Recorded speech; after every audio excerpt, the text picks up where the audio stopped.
Before we jump in, I just wanted to say that Christian dating is confusing sometimes, but I don't think that's actually what God meant for it to be. God knew we would be dating in this time, and also there was people that were single and married in the Bible. And so I don't like when people say the Bible doesn't talk about dating. Well, it talks a lot about marriage and singleness, so that actually helps you to figure out what dating is. And the principles in the Bible can be absolutely applied to dating so that you can succeed. I 100% think the Bible talks about dating. So just to clear that up real quick, we are pulling everything today from the Bible. We are going to preach from the Bible. We're going to teach you how to succeed from the Bible in dating, because God's will is for you to have a successful dating relationship that honors him. Yeah, that's it. That's it. So point number 1 is purpose. Purpose. The purpose of dating, if you are a Christian, if you identify as a Christian, is marriage and compatibility. We're pulling from Genesis 2:24, again, the first book of the Bible.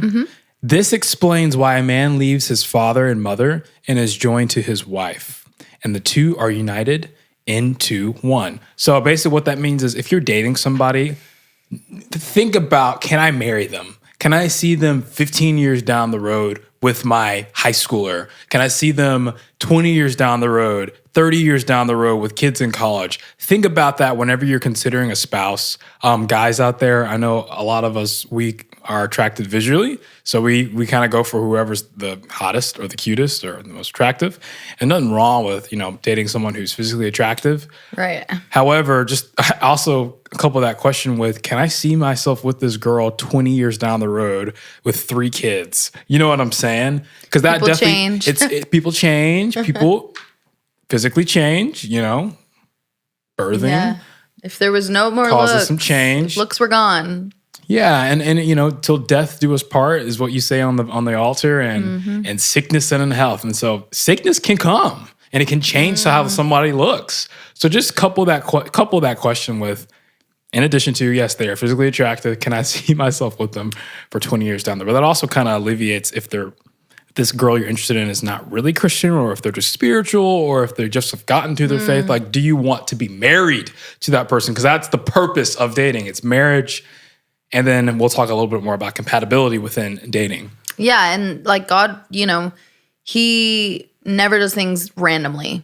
So we're not called to just randomly do things in our lives, especially if you are on here.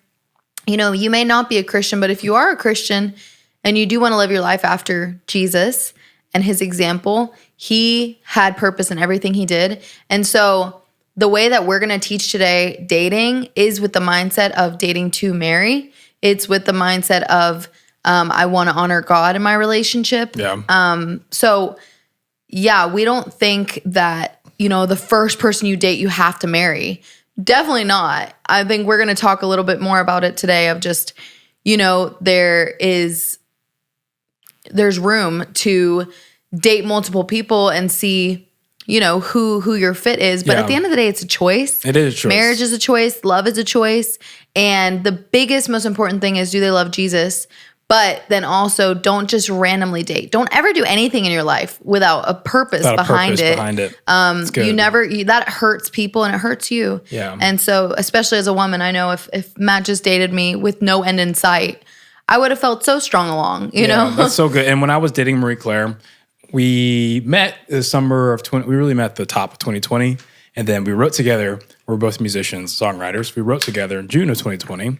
I ended up dating her the June of, really the end of July of 2021, so the next year. Pause. If you haven't listened to our singleness podcast, go and listen to that, because there are some great prerequisites that are required for you to date well. Like, do you even know who you are? If you don't know who you are, you won't know who to date. And if you want to hear how we met and more of our story, watch podcast 1, because that goes into how we met and how we did dating. Yeah, everything's in order. Going back to how we met or how we dated, I've dated her in the summer of 2021, asked her out, and it was great. However, we dated for 5 months, and I broke up because of some unwise decisions. I was talking to other girls while dating with her. I was a touring musician, whatever. And so I confessed that to her, brought that to counsel. We broke up, and that was a hard thing for the both of us because I still had some things I needed to work out. Mm-hmm. However, what kept me coming what kept me coming back to her and still wanting to be with her, and I'm curious to what allowed you to come back to me, was because I knew the purpose of dating is marriage, and I could see myself marrying this girl. If I was just dating her because she was attractive or any other reason that is good, but was the primary reason outside of I'm here to marry her, I would have probably not come back to her.